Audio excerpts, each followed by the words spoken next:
नमस्ते। अच्छा, कभी सोचा है कि किसी से हाँ सुनना कितना आसान हो सकता है? आज हम ना एक बहुत ही प्यारा सा सीक्रेट जानेंगे कि कैसे एक छोटी सी शुरुआत करके हम एक बड़ी हाँ तक पहुंच सकते हैं। चलिए साथ मिलकर समझते हैं। कभी ऐसा होता है ना कि हम किसी से बस छोटी सी कोई चीज मांगते हैं और वो बाद में कितनी बड़ी मदद में बदल जाती है। सोचने वाली बात है ना कि ये होता कैसे है। तो चलिए अब हम हाँ के पीछे का वो प्यारा सा सीक्रेट समझते हैं। सुनने में तो ये किसी जादू जैसा लगता है, पर असल में ना ये बहुत ही सिंपल सी बात है। जरा यहाँ देखिए, दो रास्ते हैं। एक है गलत तरीका। इसमें क्या होता है, हम सीधे ही एक बहुत बड़ी बात पूछ लेते हैं और जवाब मिलता है नहीं। लेकिन एक सही तरीका भी है। इसमें हम एक बहुत छोटी सी बात से शुरू करते हैं और धीरे धीरे एक बड़ी हाँ तक पहुंच जाते हैं। देखा कितना आसान है। पता ये सब क्यों होता है? ये सब होता है हमारी सेल्फ इमेज की वजह से।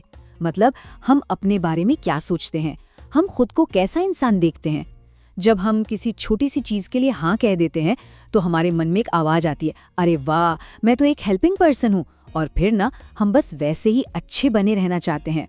अच्छा, अब इसे ना कुछ छोटी छोटी प्यारी सी कहानियों से समझते हैं।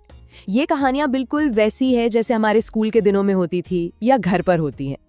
तो चले कहानी की दुनिया में। तो पहली कहानी है एक स्टूडेंट की। सोचिए, टीचर ने क्लास में आके कहा, बच्चों रोज 4 घंटे पढ़ाई करनी है। अब ये सुन के तो कोई भी घबरा जाएगा, है ना? फिर टीचर ने प्यार से कहा, अच्छा एक काम करो, आज बस 1 पेज पढ़ लो। इस पर तो बच्चे ने फौरन हाँ कह दिया। और पता है क्या हुआ? धीरे धीरे उसे पढ़ने की आदत ही पड़ गई। अब आप सोच रहे होंगे ऐसा हुआ कैसे? ये इसलिए हुआ क्योंकि उस एक छोटी सी हाँ ने उस बच्चे की सोच को बदल दिया।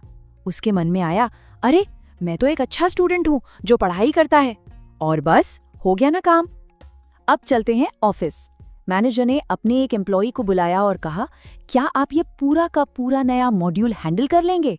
बेचारा एम्प्लॉई थोड़ा हिचकिचाया, इतना बड़ा काम।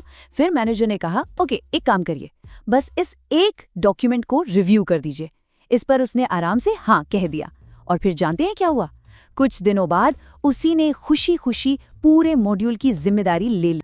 यहाँ भी वही बात हुई। उसे एक छोटी सी मदद के लिए हाँ कहने से बड़ी जिम्मेदारी का दरवाजा अपने आप खुल गया। देखा कितना सिंपल है ना? चलिए अब एक और कहानी सुनते हैं, शॉपिंग की। एक सेल्स पर्सन ने कस्टमर से सीधे कहा, मैम ये आज ही खरीद लीजिए। कस्टमर ने सोचा, नहीं अभी नहीं लेना। फिर सेल्स पर्सन ने बड़े प्यार से कहा, कोई बात नहीं, क्या मैं आपको बस एक छोटा सा डेमो दिखा सकता हूँ? इस छोटी सी बात पर कस्टमर मान गया और डेमो देखने के बाद जब उसका भरोसा बढ़ा तो उसने वो चीज खरीद भी ली। ये क्यों काम किया? क्योंकि वो डेमो एक छोटी सी आसान सी हाँ थी। उसने कोई बड़ा कमिटमेंट नहीं मांगा, बस उस छोटी सी हाँ से पहले भरोसा बना और फिर काम भी बन गया। पर एक मिनट, एक बहुत बहुत जरूरी बात है जो हमें हमेशा याद रखनी है। ये जो तरीका है ना, ये अच्छे रिश्ते बनाने के लिए है, किसी के साथ चालाकी करने या उन्हें ट्रिक करने के लिए बिल्कुल भी नहीं।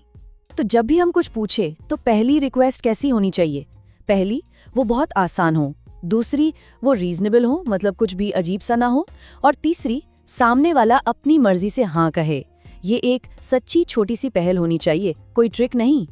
तो चलिए अब हम आज की इस प्यारी सी बातचीत से जो जरूरी बातें सीखी हैं उन्हें एक बार जल्दी से याद कर लेते हैं। तो ये कुछ सिंपल सी बातें हैं जिन्हें हमें याद रखना है। पहली, कभी भी सीधे बड़ी चीज मत मांगिए। दूसरी, पहला कदम को एकदम आसान बनाइए। तीसरी, लोगों को ये महसूस करने का मौका दीजिए कि वो एक अच्छे और हेल्पिंग इंसान है। और चौथी और सबसे जरूरी, दबाव डालने से कुछ नहीं होता, एक प्यारी सी शुरुआत से होता है। तो हमेशा याद रखिएगा, आज की एक छोटी सी हाँ कल की एक बड़ी हाँ का दरवाजा खोल देती है। अपना ख्याल रखिएगा।